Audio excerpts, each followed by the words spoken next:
I am a 16-year-old girl who's never been further from the United States than Mexico, but who wants to go far and make change. A girl whose childhood was built on the foundation of assumption that with gumption and grit, I could raise my voice and make change. A voice that speaks not only in the absence of fear, but to a government that hears my voice and does not discount it as unimportant, but makes choices that are changed by me, a 16-year-old girl who, knowing nothing but my reality, took for granted the right to change. Because growing up in America, I was told, if you see something, say something, be bold and notice the flaws, know the laws and know when the laws need to change, and say something. Do not ask, demand. I can demand change from my leaders, which, needless to say, may sound strange. To another 16-year-old girl on the other side of the world, a girl like Yeonmi Park, who grew up in a country where people could be imprisoned for listening to foreign news and killed for criticizing the government. She escaped North Korea at 13, but it wasn't until 16 that she first experienced freedom.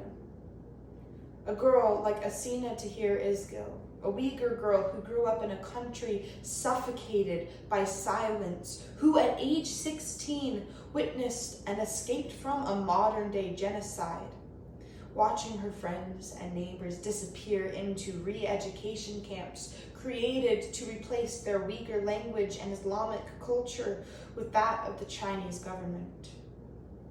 A girl like Malala Yousafzai, a Pakistani girl who grew up in a country where women were not only denied the rights to education, but forbidden from being employed, from driving a car, or from showing their faces in the streets.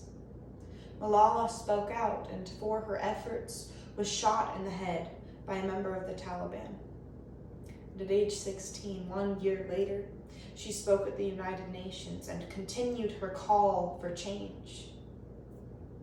And here in America, in a day when discontent brews and spite seems to seldom go unspoken, we call our nation broken. We blame and shame and shatter our unity with words of violence. And this is true. And still, I choose this reality over silence. Because in the stories of girls 16 years old like me, I see my life and what it is and what it could be. And I thank someone's God that through the First Amendment, I am free to establish and practice my faith, to speak my mind, to publish my ideas, to assemble with my people, and to petition my government for change without fear. Entitled to an enduring protection of my right to examine the established, the accepted norm, to form my own ideas, and to think before conforming.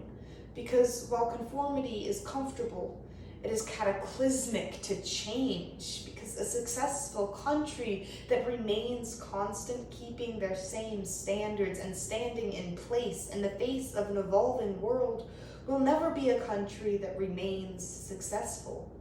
And a people that consents to a common code of law will withdraw that consent if not consulted.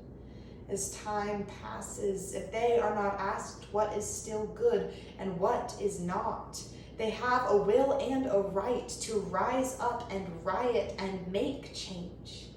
It is this that the First Amendment protects. Our right to identify our issues and improve, to move forward with a living constitution and to change. So even as we struggle, let us never again lay aside the pride we embody as we seek to be better. Never again forget the girls who at my age fought to be freed from a cage of oppression. And although I'll never truly know their pain, and although our nation is not perfect, I stand before my fellow Americans and ask you to never again take for granted the right to change.